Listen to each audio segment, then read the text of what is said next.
The PZL P.11c was already an old answer when the war finally arrived. On September 1, 1939, Poland still opened the campaign with 109 P.11c fighters in combat units, plus 20 P.11a and 30 P.7a, and only about one-third of the P.11c force carried 4 machine guns.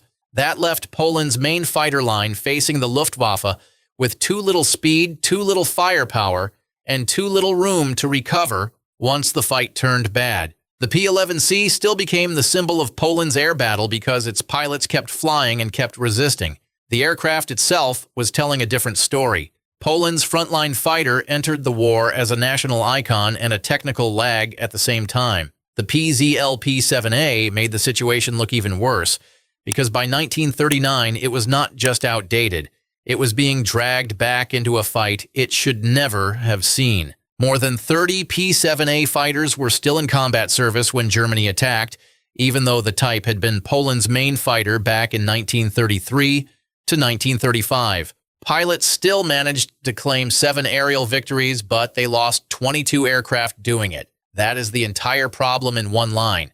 The P.7a was no longer a real interceptor for a modern war. It was a stopgap that exposed how thin Poland's fighter depth had become. Once an air force has to pull an aircraft like this back into frontline combat, the shortage is already visible from the ground. The PZL 23B light bomber flew harder than its reputation suggests and died faster than its crews deserved.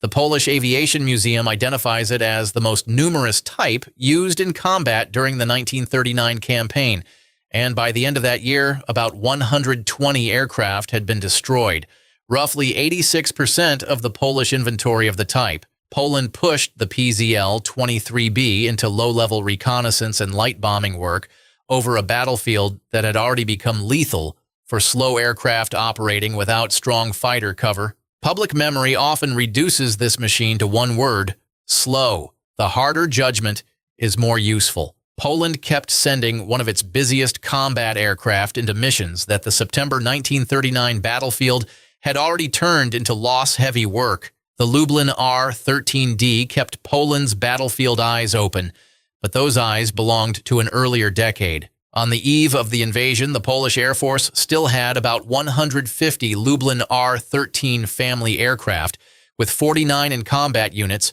and the type remained the main Army cooperation aircraft in the campaign. Its short-field performance still mattered, but many aircraft lacked radios or cameras, and by 1939, it was badly outclassed by almost anything Germany could send over the front. The weakness here was not dramatic speed loss in one big battle. It was something worse.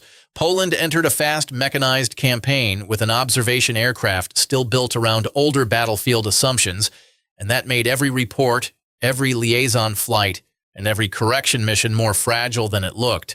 The RWD-14B observation aircraft was supposed to replace the Lublin line. It arrived late and barely moved the standard forward. By February 1939, 65 aircraft had been built, and when the invasion began, 35 were serving in 5 observation squadrons.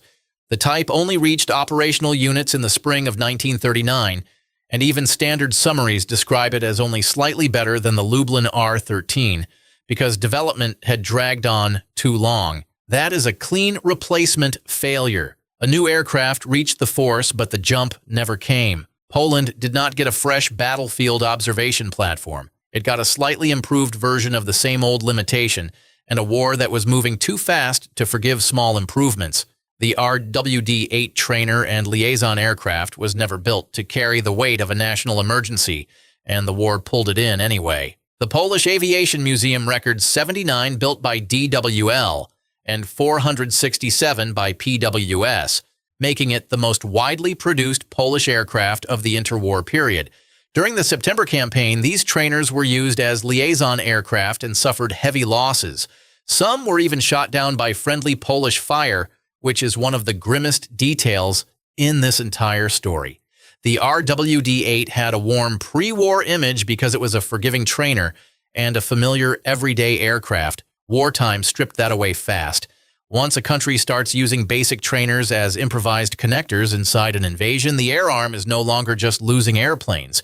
It is burning through its own framework The LWS-6 bomber trainer failed before it ever got the chance to fail in combat. Only 15 aircraft were delivered to the Polish Air Force.